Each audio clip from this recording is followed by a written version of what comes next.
Welcome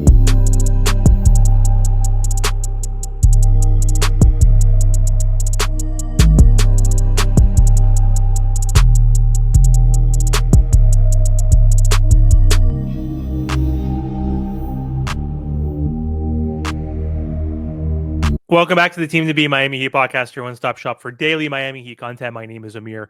So for today's episode, we're going to talk about a name that has not really made a ton of waves this offseason, but this person could be the exact kind of low risk and high reward move and player that the Miami Heat can target. And Pat Riley and the Miami Heat are known for going after these types of players. So for this video, I want to talk about, should the Miami Heat sign Malcolm Brogdon to a veteran minimum deal? So he is a free agent, still available. Let's break down his fit, the risk, and why this move could quietly be a home run move for the Miami Heat.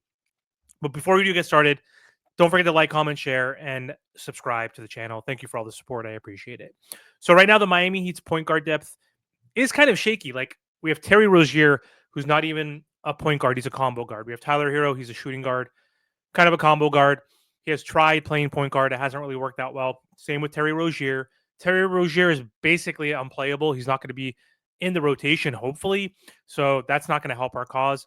Davion Mitchell, who we got last year from the Toronto Raptors, we signed him and extended him to a deal, which is great. He's most likely going to be our starter, or he could be coming off the bench. I don't know what's going to happen with Norman Powell now on this roster. Like, you got to typically start your best 5 players, and I don't think Davion is one of our best 5 players technically, now that we have Norman Powell and Tyler Hero in our front backcourt.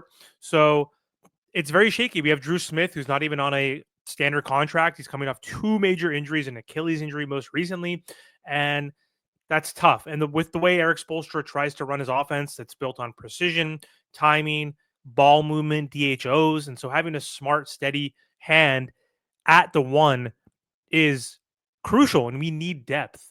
And so that's where Malcolm Brogdon comes in. And this team still needs, again, one more point guard, someone with experience, someone who can come off the bench and keep the offense flowing without turning the ball over, quite frankly, because that's what the Miami Heat needs to do. They need to be able to have as many possessions as possible. Like, they're not a great scoring team in general, like bottom 3 in points per game the last 3 seasons at like 109 per game. Like, they need as many possessions as possible. They can't afford turnovers, and they can't afford points off turnovers as well, which is a critical element into winning or losing a basketball game. And so Brogdon's a proven point guard. Like, I don't know what the starting lineup would be if to add someone like a Brogdon. Like, I would think if we did, then we have to start Davion and tell Norm, like, hey, sorry, like, you're on a expiring contract. It's a 1-year deal. You're going to be our 6th man. You're going to close games. You're going to you're going to play 32 minutes per game. You're going to get the majority of the time. Davion will get like 25, 26 minutes or whatever it may be, but you're going to get the majority of the playing time. You're going to close in the 4th quarter. That's all that matters, because then we would have a defensive-minded point guard next to Tyler Hero. Norm is not as good of a defender and point of attack defender like Davion Mitchell. He's bigger wingspan than Davion Mitchell, but still, Brogdon then can come off the bench and lead the second unit with Norman Powell, as well as with Hawkes and Pella or Nico or whoever it is off the bench, Fontecchio.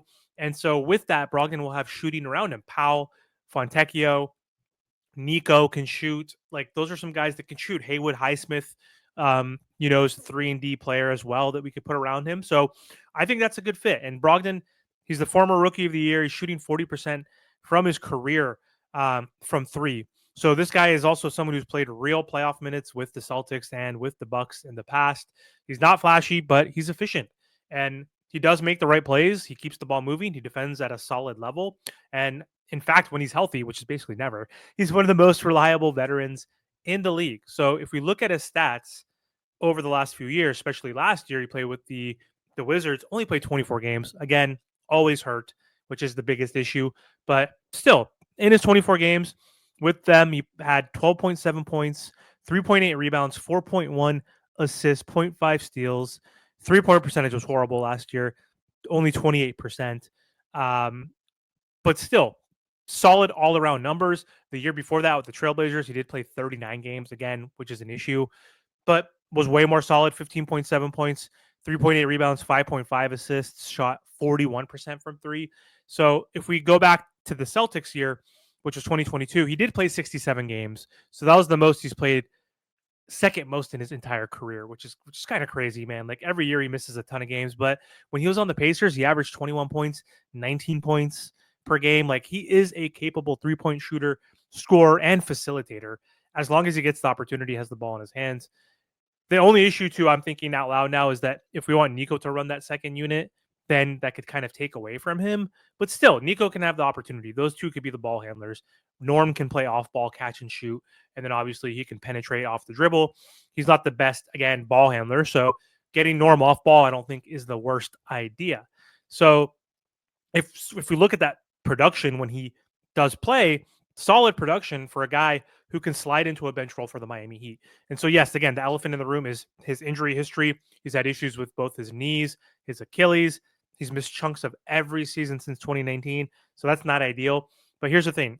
If he's available on a veteran minimum deal, the risk is minimal. Like you're not banking on him to play 30 minutes a night or to be your starting point guard. You're bringing him in to be a stabilizer off the bench for like 15 to 20 minutes max per game. And he's a veteran presence, good in the locker room, a guy who can contribute in spurts.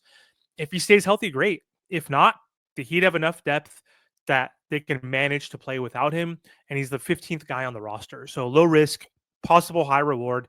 And this is like a good opportunity for Brogdon to rehab his image. He's only 32 years old. He's played on playoff teams. He's never made it to the finals. So playing with the Miami Heat, he gets an elite coach, winning culture. He gets to be on a younger team, and he gets to be that veteran leader off the bench. So if he stays healthy, he can then potentially get a better contract the following season with another team. And so at this stage in free agency, again, it's the summertime. Teams are looking for veterans who can give them that edge. Malcolm Brogdon is exactly that type of player who can give you that edge. Like, look at the rest of the players. There's nothing really left for us to choose and pick from. Oh, you want Ben Simmons or would you want Malcolm Brogdon? I would personally deal with Malcolm Brogdon's injury history over Ben Simmons, who mentally and psychologically is just not right anymore and can't play basketball. And seems like he doesn't have that desire. So outside of the injuries, if he accepts the small role off the bench on a veteran minimum, the Heat could take a flyer on him. And I think that's great because, again, for the many reasons, like I've been saying, leadership, high basketball IQ, someone who's battle tested, someone who's played in the playoffs, and someone could help contribute and take over that second unit. So let me know what you guys think. Do you think Malcolm Brogdon would be a good fit for that final roster spot in free agency? Let me know. Thanks for watching.